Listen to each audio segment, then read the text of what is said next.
stay quiet, be humble, learn how to research. I also figured out that the world is a lot bigger than where you live. You can do what it is you want when you want if you get away from the status quo way of thinking. I would have a kid moment in my head because I'm still an adult kid and I'd be like, I cannot believe I'm here. Nothing can ever budge me from any fear or I'm nervous about this. I don't get nervous. There's nothing to be nervous about. I got a lot of that from the military. I would tell them those two things. Leverage it as much as you can and don't chase money.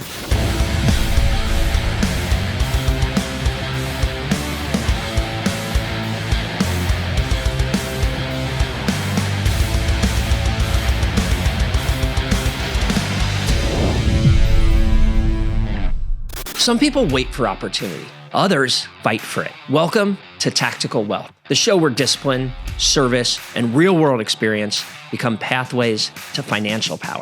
I'm your host, Kaj Larson. On each episode, we bring you the stories and the wisdom of those who have gone from boots on the ground to successful careers, from military to wealth, and how they've done it so you can apply those insights to your own mission and your own life. This is Tactical Wealth, from military to money.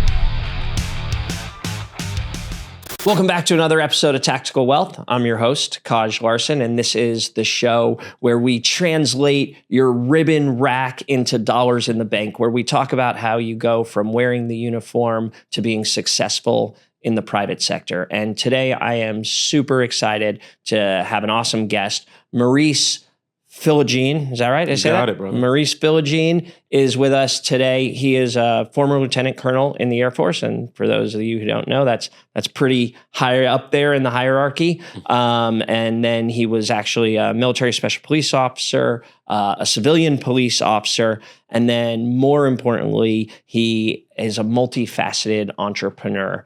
He is also a podcast host. He has his own podcast called Try Life On, which I'm super excited to dig into. And we were talking before the show. I think the thing that I'm most excited about, Maurice, is that you and I have been speaking about how to design your life around the most precious commodity that we have, our most important resource, which is time. So, Maurice, welcome to Tactical Wealth. Finally, after all this time, we've been trying to connect. I'm this is awesome. So tell me where it all started. Where are you from, and how did you come to military service? Okay. So I like to go from the back. Okay. I'm 50. I just turned 50. I'm out of the W-2 world now. I worked 25 years in consulting, IT consulting, although a lot of it was like DOD type stuff. 25 years IT consulting, 22 in the military as a lieutenant colonel and special agent. So actually in the Air Force, it's like your NCIS. I was OSI in the Air Force. Got it. And then somehow when I turned 33, I became a police officer and did it all at the same time. It's a long story. But my military career started because I needed money for school. That's like many of us, right? So it's, I had a very tight-knit family, but we just didn't have a lot coming from Haiti. My mom pushed me to get accepted to the Naval Academy, which I did, but I turned it down in favor of going to University of Virginia, doing ROTC and playing football. This already proves that you're smarter than me. We have right off the top determined that you may have a better life decision-making process than I did. Now, so UVA playing football. UVA playing football, and then when I graduated nationwide, there was too many officers coming out. They gave you options on how to deal with your military career. I took a very unique option. And then all that, along the side of all that, when I turned 21, it's a long story, but I figured out I really need to focus on financial freedom. So I've been investing in real estate since 21. And there's the story of chasing financial freedom in favor of having more time for myself in life. Yeah, that's fascinating because in contrast, again, you're obviously we're thinking about this at an earlier stage. Yeah. Like when I first, when I went to the academy and I graduated, I went through SEAL training. I was really sort of lightning focused on being a gunslinger. And in hindsight, I wish I had taken 5% of my cognitive capacity and thought and did what you did, which was think about the future. What was it in you that even when you were in uniform, had you thinking sort of entrepreneurially and about building wealth? Two things. One, my dad sent me on a trip to France when I was 15 for 30 days to stay with the family of an exchange student who had stayed with me the previous year. So think inner city knucklehead kid from Boston. So my family moved to Boston from New York. I didn't know what the world was. All I knew was Yo MTV Raps and running down Blue Hill Avenue in Boston. That's all I knew. But I go out to France and we drove around the country for 30 days, French funerals, French wine, French weed, French everything. Like it was just all of it. Like I was exposed to all this beautiful life. And what I figured out was that life was about emotions. Because I was having emotions I never knew at age 15. Fast forward to 21, I found the book Personal Finance for Dummies. Remember that yellow Dummies series? Sure. And it had a passage on passive income. Just one passage. So then I looked it up in another book and then something clicked. And what clicked for me was, if I can generate streams of income which don't require time for me to be somewhere, then I can always go back to those types of experiences around the world and just live my life that way. And I picked that up in my very early 20s and 100 countries, 400 times later. But it wasn't just money. It was, I wanted experience. So I wanted the money for alleviating my time. I wanted the special agent stuff for doing some cool stuff like Jason Bourne or James Bond. But I also wanted to work in typical work world because I wanted those experiences too. What I got right was just meshing it all, but understanding we need those cash flows later in life as well so we could be here today. Yeah. And like, let's be honest, 99% of people are stuck in this trade your time for money paradigm, right? And so early on, you had this like 15-year-old Francophile experience where you were trying to look for some kind of like escape hatch out of that wage versus time conundrum. Yes. And it wasn't so much escape hatch as much as, we were all fed a story in formal schooling. I always say, so grade school, go back to kindergarten. We were very creative, throwing paint, eating glue, all the things. Grade school, compliance starts to set in. And Johnny, take this home to your mom, have her sign it. Susie, sit down in the back room, stop talking. You get to high school, and now we're competing with each other. I got to beat Kaj out to go to the AP class or to get to Harvard or the Naval Academy. And the people going to community college, they're less than because. Like we've been fed this story. And I get into corporate world. And I felt the exact same thing coming of like, I'm going to be an analyst, a consultant, a manager. I got to beat this person. I'm like, I don't like what this is telling me at all. And now I know it to be conscious creation, the way that I design my life. But back then I was doing what most people don't, which is follow that inner voice and that instinct. My instinct was telling me to live very different. So I just created all these different dynamics of my life, including being a police officer or started to buy mobile home parks and stuff. I just never told anybody. So while my firm... So on the surface, it looked like you were pursuing a semi-conventional path. Yes, you were in the military for 22 years. You get a retirement. You retired out of the service? I retired, 2019. Right, so you're getting like a retirement stipend out of the service as well, an 05, a lieutenant colonel stipend. So you have a decent base. Very good base. Which is interesting because that also helps alleviate your time in order to pursue other because a lot of entrepreneurs burn the boats. I think it's fine to burn the boats, especially if that's what you're passionate about. And tease that out for people so they understand the metaphor. So what I mean by that is people will quit their regular job or their W-2 in favor of, I got to go all in on this thing. I think that's one path. But my path was to leverage the 9-to-5 more than it leveraged me. To take those 2 very steady paychecks that came every month, that was a fair trade for my time. But one being your retirement and 2 being your police officer job? Those are the 2 steady I had 6 checks coming in at one point. 2 a month from consulting, 2 a month from the military, 2 a month from the police department. But I stored that money, and as soon as I had enough to buy an asset, which was typically real estate, I just bought it. Yeah. I just knew to do it. Yeah. So the idea here, which I think is really important, is there's this sort of Horatio Alger like mythology in startup landia that you have to burn the boats, that you have to go all in and your startup is the only thing you do. But the reality is that most startups these days are built 5 to 9 when people have their 9 to 5. Absolutely. And part of the reason is because it helps you, one, busier people are more disciplined and have to execute in a different way. But I think the other thing that happens is, even from a very tactical, practical level, right? You don't have to pay that salary to yourself out of your new venture. You don't. So you don't burn as much cash in your new venture. You can still lose. Like when '08 came, half my tenants stopped paying. I think I owned like 20 places by that time. And I was like, oh my God, what is happening? So I had to buckle down and do overtime at work to make it all stick together. But yeah, I think that staying at your corporate job or whatever job you have can be a very big benefit, not just for the paycheck either. You can imagine the corporate skills that I picked up and how I've applied it to my life, whether talking to CEOs or building consensus or workflows and business process improvement and all that type of stuff. So it's very beneficial.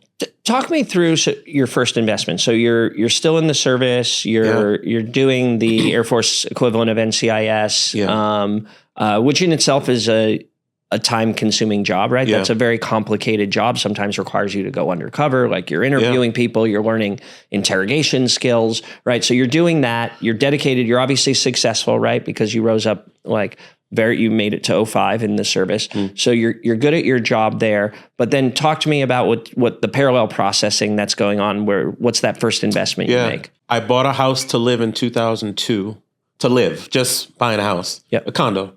It was $135.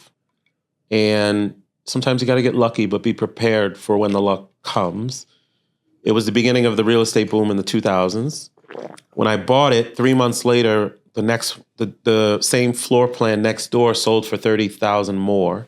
I asked my father, and he said, "You made $30,000." I said, "What do you mean?" I didn't know what equity was. Where do they teach us that? So I started going to the library. Aisle 6 of the Fairfax County, Virginia library was my best friend every Saturday. And I figured out to store money. So for 5 years, I put money away until I had enough down payment to buy my first rental. Did it using a book at the closing table because I had no idea what I was doing. And then I pressed repeat for the next 17 years.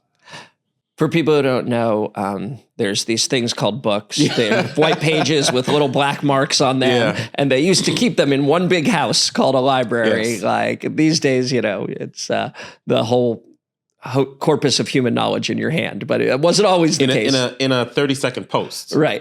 No. There are very successful people who literally put all the secrets of what they've done in a book. And what I got right is there were 5 books I read my core journey, but I kept rereading them and following what they did. And I could quote pages out of the books. So it wasn't that the books were the best to achieve my time, financial, and geographic freedom. It's that I was the best at those books.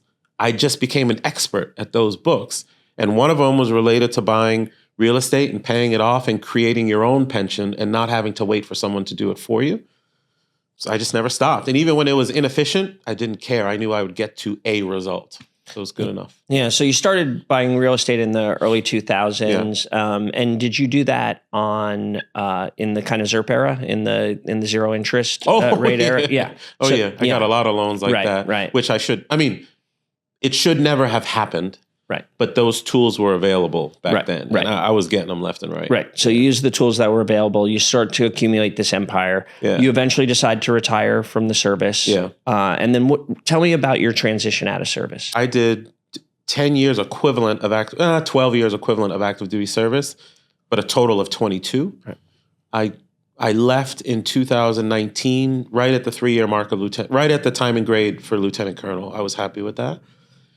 But if I go back to 2014, so 5 years earlier, I had created enough cash flow from the single-family residences that I had bought to be financially free.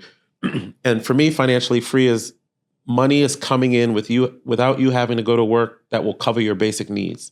So my mortgage, rent, food, I had one son at the time, and a little bit of pocket change for running around. I had it all covered by age 38.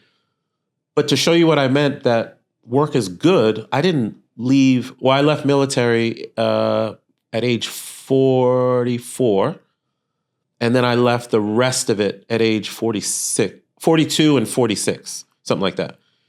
And because I wanted all the skills or what have you, but again, underneath, without me saying anything to anybody, I never had to worry. My basic needs were always covered. So the thing I was going to tell you before was my corporate firm, asked me to join the partner track. The military gave me a line to full bird '06 colonel. And for both of them, I declined. And the reason I declined is there is a diminishing value if what those things provide you no longer has meaning for you. I didn't want to go sit at headquarters and be in '06 and write policy. Similar, I didn't want to add another 40 hours of work to my week on the civilian side as a corporate partner. I had the money already. What I wanted to do was meet people like you, go do expansive experiences. I went to the Finnish Arctic 5 times in 2019, just over weekends, right? I want life. Everything about me is a design life because I want to feel more about what's going on.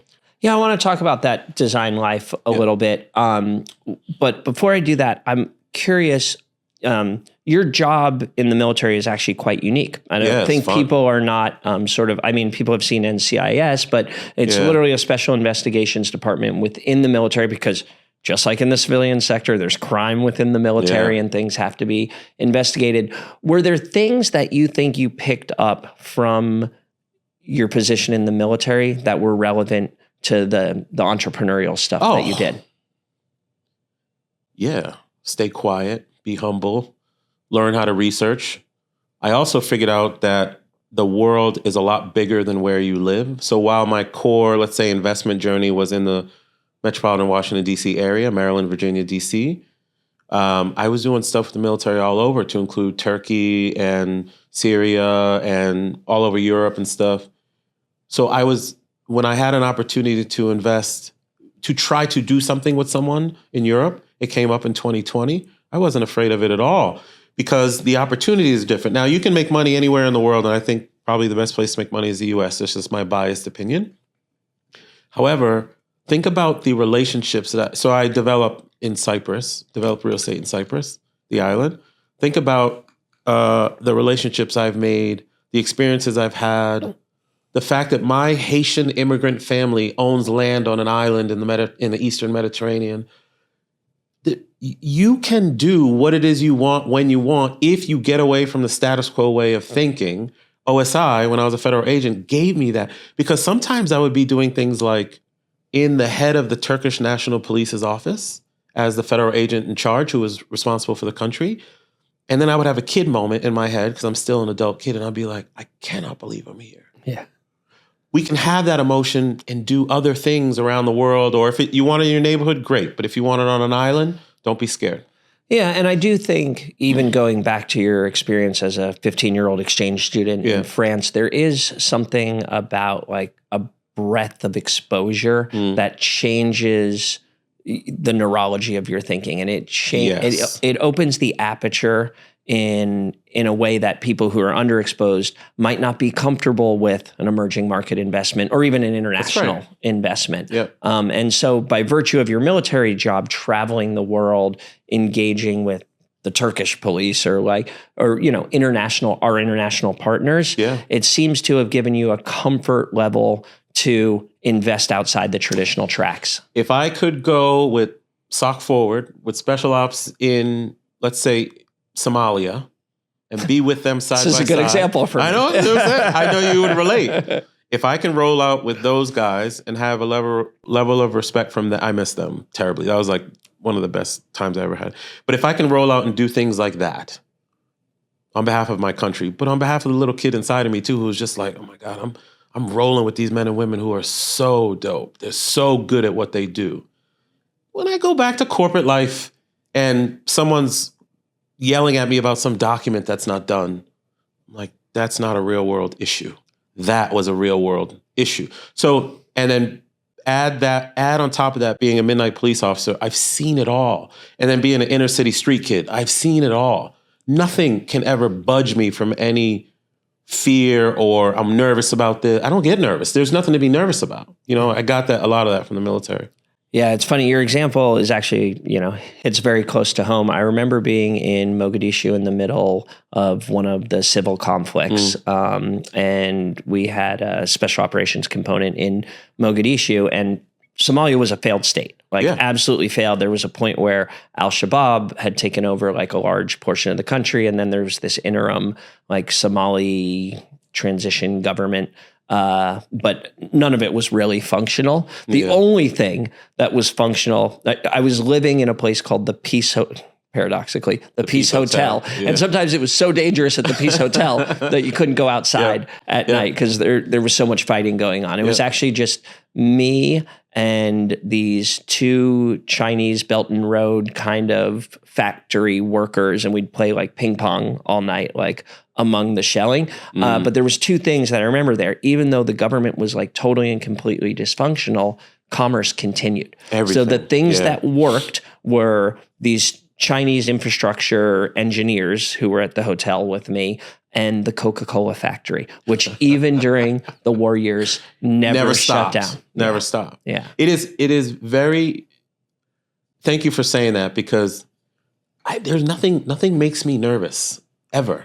I've run into houses with guns pointed at me. I've been in places like Somalia. So you just, then you start to realize that no, life is just this wonderful, big opportunity, financial or not. You don't have to have so much fear about it. Just understand all the dynamics of what is going on. If Coca-Cola can still operate in the middle of a war zone, there's a reason. They have relationships. People understand them. They're providing jobs, or they have some value to the community. Okay, do that in your own life, but maybe at a smaller scale, but do that in your own life too. Yeah, I don't think it's an interesting point that I don't think I've really teased out on this podcast. I say it in my professional life all the time, like something's going awry at work or something. And, I'll say to my colleagues like, hey, listen, nobody's shooting at me. It's all good. Right. So when I think about like these military attributes that veterans bring to the table, it's by being in the service, whether you served in a combat zone or not, but having that like very, very deeply like tough perspective, right? Of like, this is really hard. This is war. The consequences are extraordinary. And it gives you perspective in the civilian world. It should. Right? It should. We come out and still nervous because we don't know the subject matter. But I guess what I'm saying is just learn the subject matter. Yeah. Good. So you started to build your businesses, and is the top of that pyramid is Quattro? Oh, Quattro. Okay. So I started real estate on my own when I was like 25-ish, 24-ish. Quattro came about in 2019. I was so how old am I then? I don't know. I think I'm 39 something. I was at a real estate conference speaking in Boston. My now partner, Aaron, comes up to me and was like, hey, we should do a deal together. To that point, I had never done not much real estate with other people.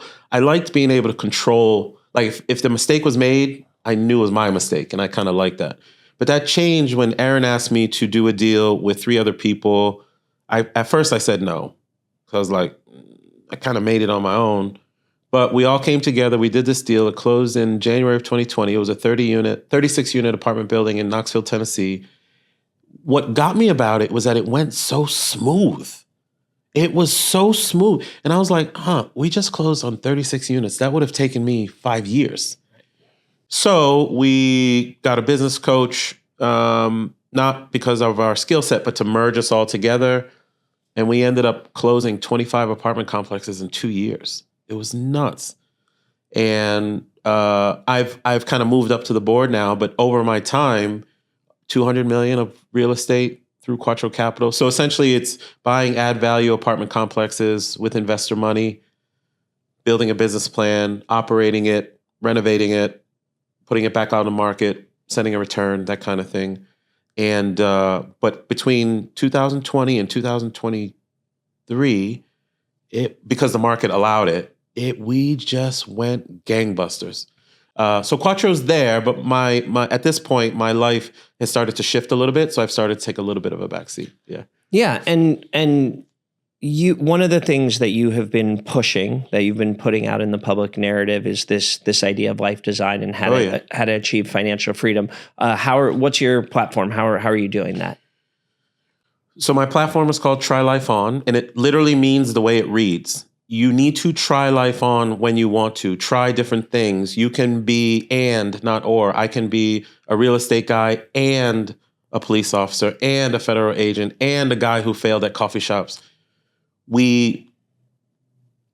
adhere to that status quo way of life constantly. Now, there's nothing wrong with the go to school, go to college, go through corporate or government or whatever it is for you, but we have to do it consciously. You don't just do it just because the guidance counselor said that Google's the right place for you to work, right? So I have, in 2019, I went on someone's podcast, first time I ever got interviewed. And the guy just looked at me, and my friend Jerome Myers, and he looks at me and he goes, "Why are you not telling people how you beat the system?" And I was like, "Oh." He said, "Because you say you're a man of service, you did it in the military, you're doing it as a police officer, but you're not helping people. So I created the platform to coach people in lifestyle design, tell them what I did, create a framework for folks to do their own thing, and it's blown up ever since." Yeah, I have a wonderful colleague from the SEAL teams who's actually been on this podcast, and he always talks about this this idea of chase, pace, pull, right? So you need someone to chase, you need mentors in life, and then you need peers to pace with, to run with you. The four guys you invested, the three other partners from Quattro, right?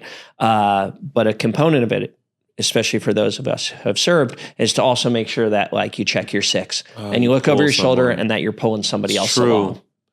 And the funny thing is, when I'm having an off day, I go look for someone to pull. That's how I regulate myself. If something's going off, I'm like, well, let me help somebody today. I actually noticed this the most when I was at I think it's called Zatani. It's the refugee camp in Jordan that was housing the Syrian refugees. It was the world's largest refugee camp, 1 million refugees, hotbed of extremism because the rebels were recruiting in there and all this. And the people who did the worst in the Zatani refugee camp were most often the teenagers who were sort of like obsessed with the pathos of their life. Like, oh, look at these other teenagers in America or wherever. Look at this good life they're living and like the clothes they're wearing and the shoes, the Nikes they got and all this. And woe is me, I'm living in this refugee camp. And that is a hard life. Don't get me wrong. That's real. I have empathy. I have tremendous empathy. But the people who were not doing that were the grandparents. Now, there wasn't as many parents because they were either like involved in the conflict or they had been killed and stuff. There was young kids, there was teenagers, and there was grandparents. It's the primary demographic. But the grandparents, they didn't have time for all that BS, right? They were taking care of the kids. Yes. And because their affect was towards helping somebody else, they did not have this kind of victim narrative and mentality about their own life, because they're engaged in service. It takes time to learn that. It does take time to learn that. But the way for my kids now, the way that I teach them, if you are seeing something that's bad in your life, you need to go figure out what's up with you. There's too much good in this world. From my perspective, there's just way too much good. I think the people that act out are the ones whose filter allows them to only see and feel the bad. So we just flip it. So now you're at this point where you have this very interesting life design. Yeah. Like your time is your own. You control your own destiny. You're captain of your own ship, or I guess pilot of your own plane in Air Force metaphor world. When you think about other young members in the service, more junior members in the service, who might be inclined to think about things differently, like what would you tell them? What is your advice for how to think about life and not necessarily follow this sort of standard prescribed track? I think there's 2 points. One, I'm just going to touch on money and then I'll touch on life. Money seems to be the dominant factor in the way everybody thinks. And I understand it because it's real. We need it to exist and all those kinds of things. My experience has led me to fully understand that when you chase money, it runs. If you're it's just like the war. We used to always say in the SEAL teams, you can't chase the war. No. Yeah. You let it come. You just got to do your job. Do the good things. And then it'll come to you. Yeah. I certainly made mistakes, but when I review everything that I've done over the last 3 decades professionally, the mistakes that I made was because I left my why. My why was always to live life intentionally and to build legacy and time freedom for my family. And the moments I had a little bit of ego when I would go chase a penthouse condo in DC, or there's a particular apartment building complex that I never felt good about, but I couldn't quite get my partners to understand. Like in those instances, we were doing the right things, but it was a little bit of a money chase and we paid the price for it. So I will always tell people, don't chase money. chase the thing that fills you up. Chase the thing that makes you feel alive, or, because that's a purpose, or whatever you're doing in the military can be purposeful, like it was for me, which was OSI, and I just love the work. Now, from a life design perspective, I will tell anyone, including a military person, you have to get strategic about it. You have, coming out of the military, you have, some people get disability, of course, but you have your potential pension that's coming. And which everybody now has the TSP, so they have some they have component. Something. Yeah. They have something. But the military is one of those things where, okay, you're changing duty stations. Buy a small condo every single duty station. Well, Maurice, if it's $100,000, I do $20,000 down. If it's vacant, it's a lot of money for me to cover. Yes. So don't do $20,000 down. Do $50,000 down. It's going to take you much longer to save it, but then you're doing something what I call with my clients peaceful investing. Your leverage is enough that where you're just like, it's nice and easy. People have to like get intentional on using that 9 to 5, using that military service and prepping themselves for the day they come out. Now, it's not always easy, but as you said, find someone to model. Find someone who's done it before and go after them.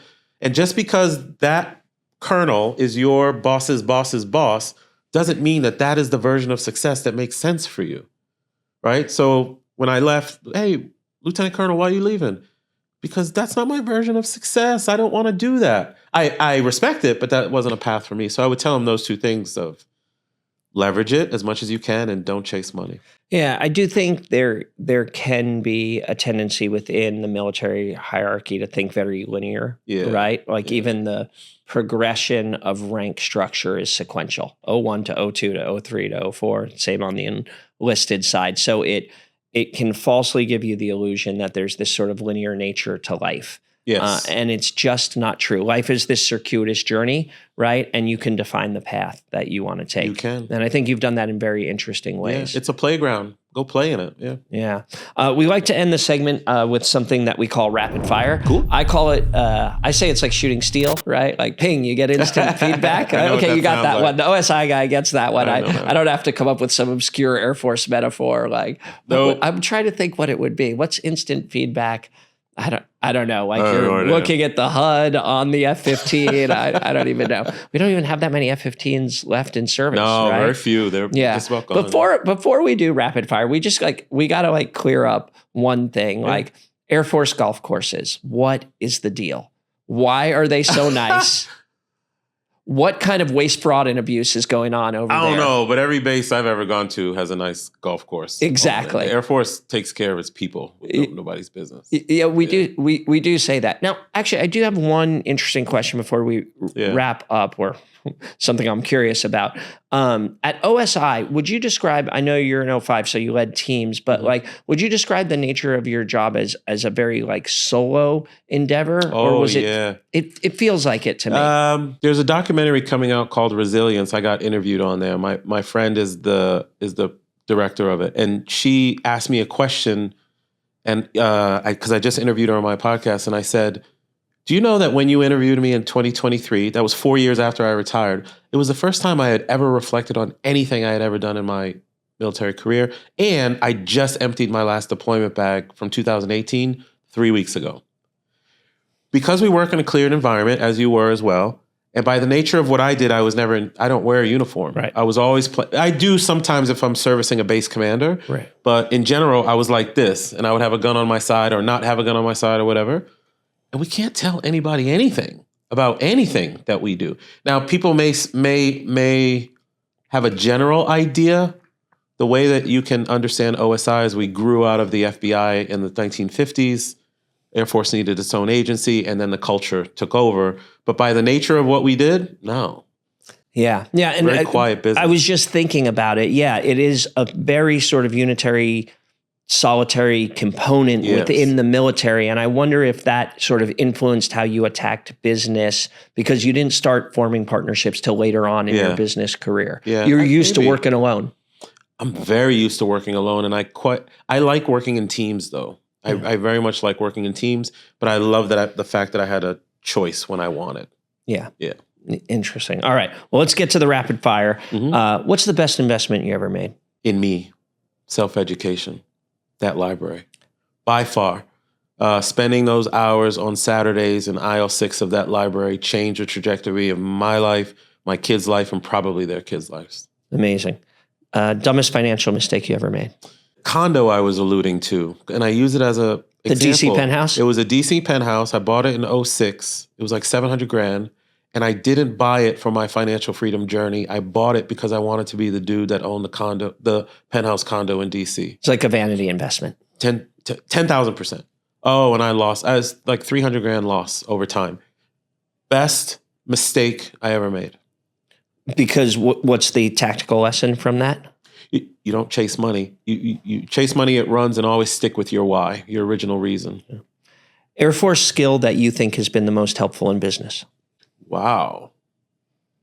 Take care of your people. I'm not saying the other components don't take care of people. They do. But in my career, it was so stressed. So let's say the last field office I ran was the last thing I ran was a task force out of Djibouti, out of Camp Lemonnier. I think I had like worst place on the planet. I know, but I was off base all the time. But I had 30 people all over Western and Southern Africa. And I would look out for them and give them autonomy to the extent that I felt comfortable that they would maintain it. But my job as a commander wasn't necessarily to affect the mission as much as it was to make sure my people were good to affect the mission.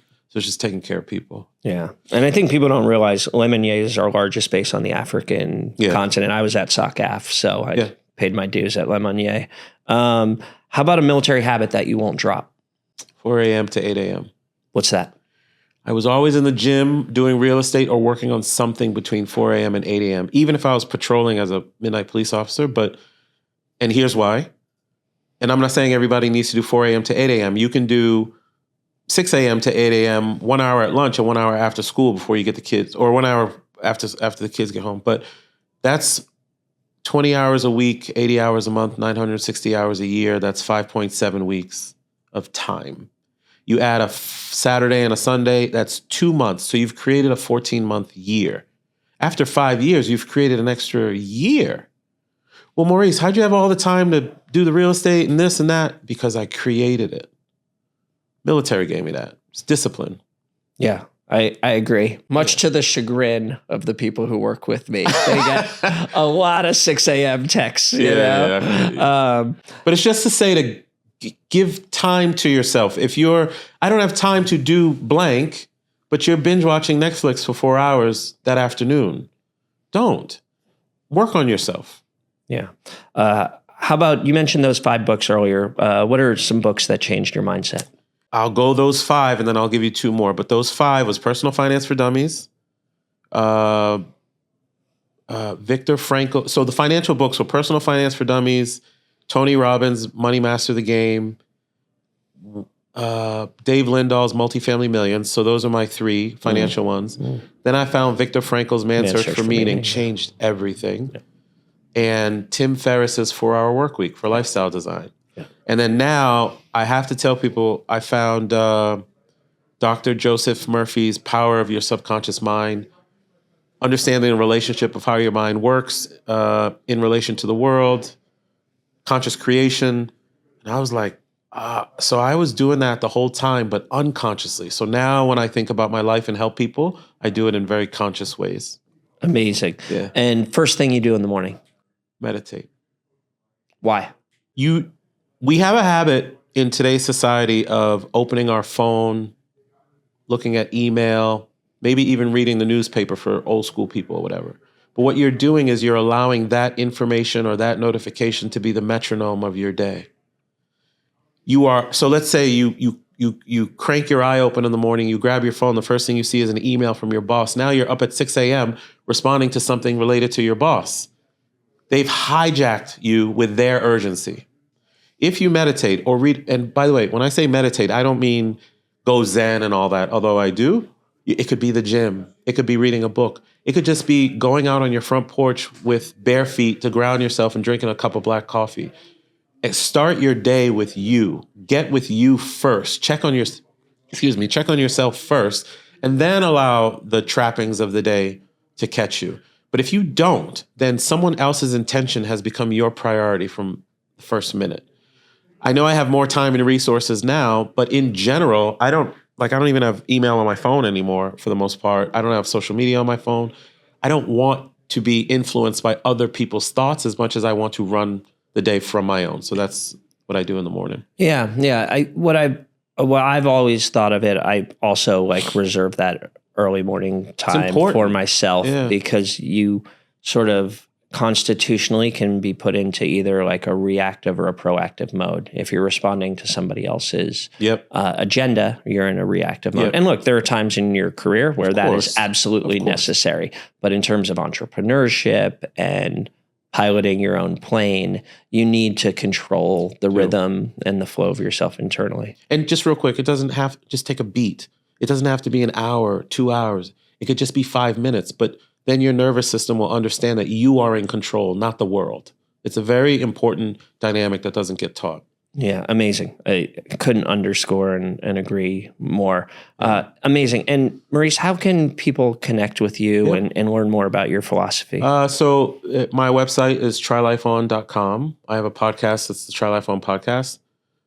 People email me at maurice@trylifeon.com. And then I used to be very, very active on LinkedIn and got to like 100,000 followers or something, but I left social media consciously, but I do check the LinkedIn email every once in a while so they can try there as well. LinkedIn direct message. Amazing. Every once in a while. Amazing. Well, Maurice, thank you. It has been incredibly fascinating, as I knew it would. This was a long time coming, this intersection. I think the way that our philosophies are both like intertwined and parallel to each other is really beautiful. And I thank you for all the work that you're doing for the veteran community.